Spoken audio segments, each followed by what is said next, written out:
Good afternoon and welcome to Portal TV SyTech episode number 16. My name's Tim.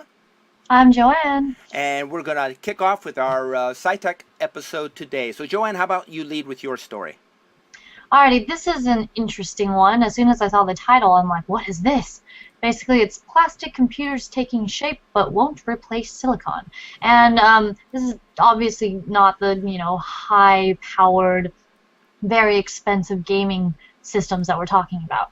This is more for things like wireless devices or like sensors, things like that. But basically, researchers are looking at the possibility of making a low-power, flexible, and inexpensive computer out of plastic materials. And you must be thinking plastic isn't good at conducting heat and all that stuff. So, but they've solved the problem related to reading data. Of course, I'm sure in time they will also fix that issue with conductivity. So, and basically what their research involves is it converts electricity from magnetic film to optics so that the data can be read through plastic material, which is pretty cool because plastic cannot handle electricity. That's why it has to be converted that way, for now anyway. More research is of course needed in order for these computers to become a reality, like mainstream, that is. And they still have to fix problems related to writing and processing data. Let's see. And in the future, it could possibly be used in smartphones. And like I said before, sensors, any kind of, well, not any, but wearable products like electronics or solar cells. And these computers would have basic processing, data gathering, and transmission capabilities, but they won't replace silicon, like I mentioned earlier, because that's the stuff that's used in the fast computers today. However, the plastic material, like I said before, cheaper to produce and wouldn't require silicon fab plants. And also, these would be used for things like I said earlier, wireless, RFID. Let's say you have a large agricultural field, you can go ahead and place hundreds of these independent temperature sensors like everywhere. And that would be possible because it would probably be a lot cheaper. That's what they're going for. And let's see. And like, well, their main pitch is that it won't be faster or smaller, but it'll be cheaper with lower power consumption, which is great. And of course, there's the whole environmental concern related to plastic, but that's a whole nother story. And that's basically it. Yeah, so that's my story. Well, that's interesting because a couple years ago, I saw some really neat research involved with having small sensors in large plots of agricultural areas. And the idea was that they would be able to tell the moisture content of the ground for certain types of plants. I mean, the plants would literally tell the sensors when they're thirsty, but the thing that was missing were these inexpensive computers. So you bring these two things together and they can irrigate fields more efficiently without using so much water if the sprinkler systems are tied into those sensors you were talking about, and be more robust. I think that'd be fantastic. I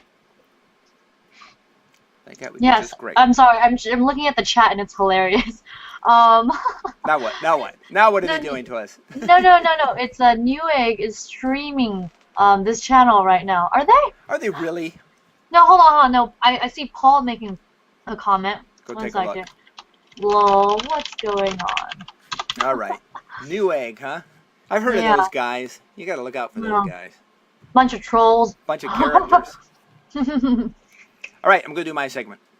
Go for it. All right. Right off the bat, now we have less than a month before Gareth Edwards' new monstrous version of Godzilla begins stomping around the world again.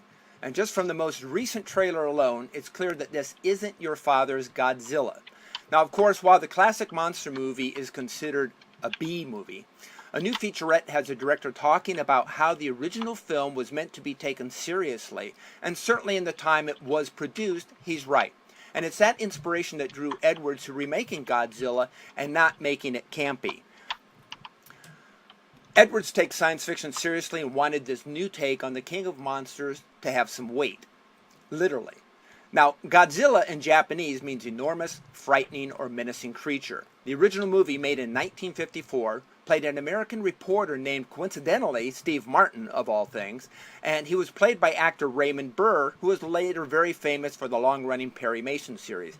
Now, as a kid, I remember it being much more scary than the later Japanese rip-off movies like Mothra, Rodan, the Twin Gargoyles, all that. While they were fun to watch, they always paled in comparison to the original that to me was very serious.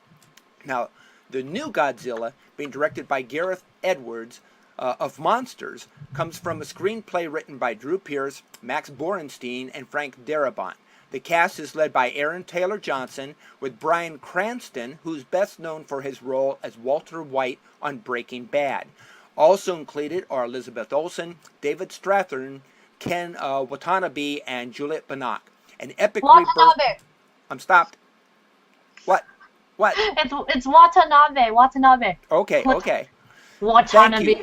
Thank you. Goddamn. Interrupt my segment. Gosh.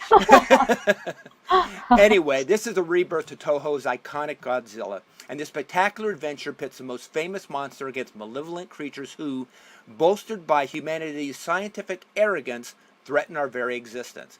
The effects look cutting edge and spectacular.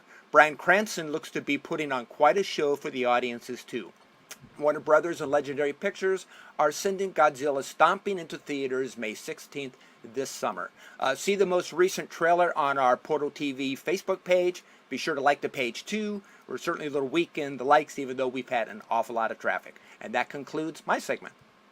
Alrighty, are we ready to jump into WoW soon? Yeah. Yeah, WoW. I think we have a WoW addict here. Tell everyone how many tunes you already have, Joanne. Well, since like the last time we streamed, I created 2 because I really wanted to try Druid and especially with their shape-shifting ability is really awesome, and Hunter because I wanted a pet. Yes, I love my pets. Yes. But anyway, yeah, so I'm very excited to get back into it. So she's fallen down the rabbit hole, folks. She's a goner already. Okay, Pretty much. we're going to turn off for just a moment as I switch over to the other, and we'll be right back with you, folks.